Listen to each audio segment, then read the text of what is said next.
Être gentil ou ne pas l'être? Telle est la question. On dit souvent, on récolte ce que l'on sème. Prenez le pépin d'une pomme, plantez-le, et alors vous obtiendrez un pommier. Eh bien, la gentillesse fonctionne exactement de la même manière. À partir d'une simple graine, plantée avec le cœur, on peut obtenir bien plus qu'on ne peut l'imaginer. Des dizaines de pommes. Parce qu'être gentil, c'est semer aujourd'hui ce qui fleurira demain. Parce qu'être gentil, c'est recevoir parfois plus que ce qu'on nous donne. En réalité, il nous suffit de regarder autour de nous pour voir que la gentillesse que l'on donne nous revient souvent multipliée. Bon, après, si la gentillesse donnait vraiment des pommes, ce serait un peu trop facile, vous imaginez bien. Mais est-ce que vous savez ce que c'est d'être en contact avec une personne qui respire la gentillesse toute la journée?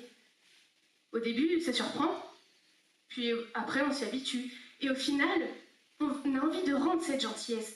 Parce que la gentillesse, c'est pas quelque chose qu'on a envie de garder pour nous. Ça se transmet et ça se partage. Imaginons. Quelqu'un nous aide à porter quelque chose de lourd sans rien demander en échange. Sur le moment, on pourrait juste dire merci et continuer notre route. Mais comme cette attention nous touche, on va avoir tendance à refaire la même chose plus tard.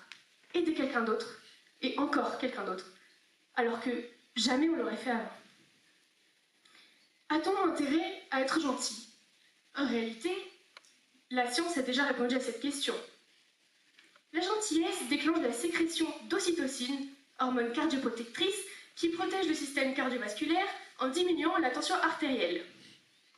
En français, ça veut dire que quand on est gentil, notre cerveau réagit comme si on lui avait envoyé un petit message pour lui dire que tout va bien. On dit souvent qu'il faut faire du sport ou avoir une bonne alimentation pour être en bonne santé. C'est vrai, mais on oublie souvent quelque chose d'aussi important, la gentillesse. Parce qu'en plus d'être une qualité morale, la gentillesse est un véritable avantage pour la santé, puisqu'elle améliore le bien-être et aide le corps à se sentir mieux. Au final, si aller à la salle entretient le corps, la gentillesse, elle, entretient l'esprit, et les deux sont indispensables pour être en équilibre. Mais les bienfaits de la gentillesse ne s'arrêtent pas là. Même si cela peut paraître curieux, le célèbre Charles Darwin parlait déjà en son temps de l'importance de la gentillesse chez l'être humain. Il disait que celle-ci est notre instinct le plus fort et le plus précieux, que celle-ci fait partie de nous. En plus d'être une qualité morale, c'est notre instinct le plus fort. Et être gentil, bien évidemment, peut transformer nos relations. Elle peut même changer l'ambiance de toute une classe ou même de tout un lycée. Mettons-nous en situation. Je bosse en entreprise, j'arrive travailler le matin, pas du tout motivée, les mains dans les poches. Je croise une collègue, prénom Sylvie, et je lui dis bonjour. Maintenant, je refais la même scène, mais différemment. J'arrive au travail, enjouée, le sourire jusqu'aux oreilles, et je vois Sylvie. Je lui dis salut Sylvie, comment ça va? Alors, la famille, les amis, le poisson rouge? Et puis je repars travailler, dans une toute autre énergie. Après ça, Sylvie passera peut-être une meilleure journée. Parce qu'au final, ce n'est pas ce qu'on fait qui compte, mais la manière dont on le fait. Mais malgré tout cela, une idée revient souvent. Être gentil serait être faible. La gentillesse, c'est la capacité à être toujours bienveillant, voir toujours le meilleur, être constamment dans l'empathie. Et la gentillesse, c'est pas de la faiblesse, c'est une très grande force. On peut rencontrer le pire et le plus grand des problèmes. Ce même problème deviendra plus facile à surmonter parce que lui là-bas, il a de la joie. Lui là-bas, il est gentil avec moi. Lui là-bas, il m'encourage, il me soutient. Alors si vous croyez toujours que la gentillesse est une faiblesse, c'est que vous n'avez pas encore compris la vraie force de cette gentillesse. Alors, osez la gentillesse, intéressez-vous aux autres, exprimez vos émotions, apprenez à pardonner, et alors vous comprendrez que la gentillesse, en plus d'être une qualité, est une véritable force.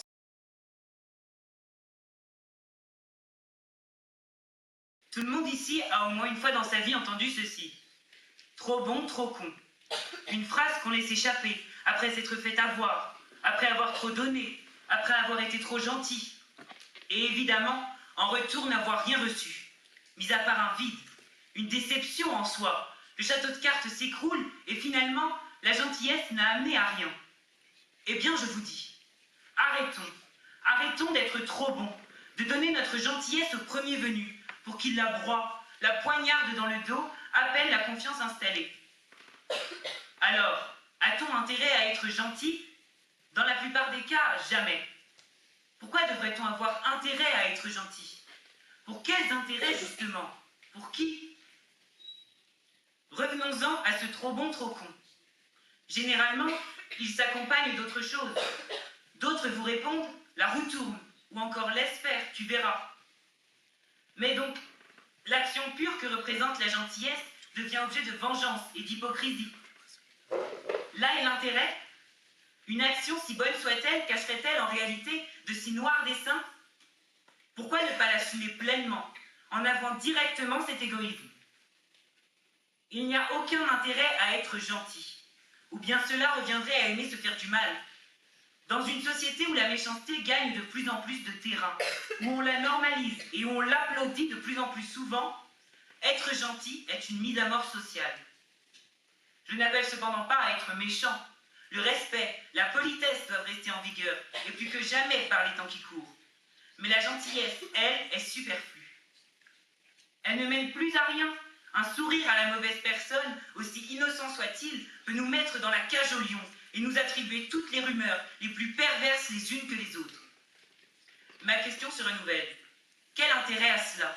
Quel plaisir y prendre? La gentillesse n'est plus une arme, ni un bouclier, elle est un piège. Un jour, on décide d'être gentil, avec tout le monde. Alors parfois, on se prend des murs, mais on encaisse. On sourit et puis on en revient à ce trop bon, trop con. Sauf qu'ici, on relève deux problèmes majeurs. La gentillesse ne tient pas. Tôt ou tard, on finit par craquer. Mais surtout, vouloir être gentil. Cela est paradoxal. Si pour atteindre ce but, on n'hésite pas à lancer des sourires, à discuter, mais par hypocrisie, pour nourrir notre ego, pour être sûr d'être quelqu'un de bien. Ici, l'intérêt est égoïste. On fait espérer les gens. Pour que se transforment les sourires et les 2-3 mots échangés auparavant en messe basse et en regard de travers. Réfléchissez. Toute notre vie, on nous apprend à être gentil avec tout le monde et que cela, tôt ou tard, paiera. Or, bizarrement, on remarque quelque chose dans notre société. Les personnes qui détiennent ce qui nous est promis si l'on est gentil, c'est-à-dire l'argent, l'influence, le pouvoir, appartenir à la haute société, toutes ces personnes qui remplissent ces cases sont les plus mauvaises personnes qui soient. Agnès Varda a dit « Les gens ne veulent pas qu'on glane car ils n'ont pas envie d'être gentils ». Autrement dit, les personnes qui détiennent cet argent et ce pouvoir ne sont pas gentilles. Et pourtant nous, qui n'en détenons pas autant d'argent ni autant de pouvoir, devrions l'être pour leur ressembler? Encore une fois, quel intérêt à cela? D'autant plus que la gentillesse ne paie pas, ou en tout cas pas à la hauteur de nos espérances. C'est un principe auquel on nous fait adhérer dès le plus jeune âge, pour faire de nous de dociles citoyens, au service des grands de ce monde qui transformeront cette gentillesse en profit. La gentillesse comme facteur de réussite n'est qu'une fable. On pourrait dire néanmoins que la gentillesse entraîne la gentillesse, mais je répondrai que l'intérêt entraîne l'intérêt. On peut être gentil dans le but d'obtenir quelque chose. Or, ce n'est pas de la gentillesse, mais de l'hypocrisie, puisque l'acte de gentillesse n'est pas réalisé sans un côté avantageux pour celui qui l'a mené. Et malheureusement, un acte de gentillesse sans objectif, dans son état le plus pur, est trop rare pour être suffisamment pris en compte. Et de toute façon, il ne suscite aucun intérêt. Je terminerai par dire que la gentillesse démoralise, désespère et décourage, qu'elle s'oppose à l'intérêt, et que si intérêt il y a, alors la gentillesse n'existe pas, et vient juste rassurer un esprit tourmenté. Alors n'ayez pas intérêt à vous laisser faire, mais ayez intérêt de vous affirmer, de vous démarquer et de lutter. Soyez néanmoins gentils, mais par nature, pas par ego ou intérêt. Soyez gentils avec ceux qui feront bon usage de cette preuve de confiance. Ne soyez pas trop bons, trop cons, Mais soyez malins et gardez toujours votre esprit dans vos mains.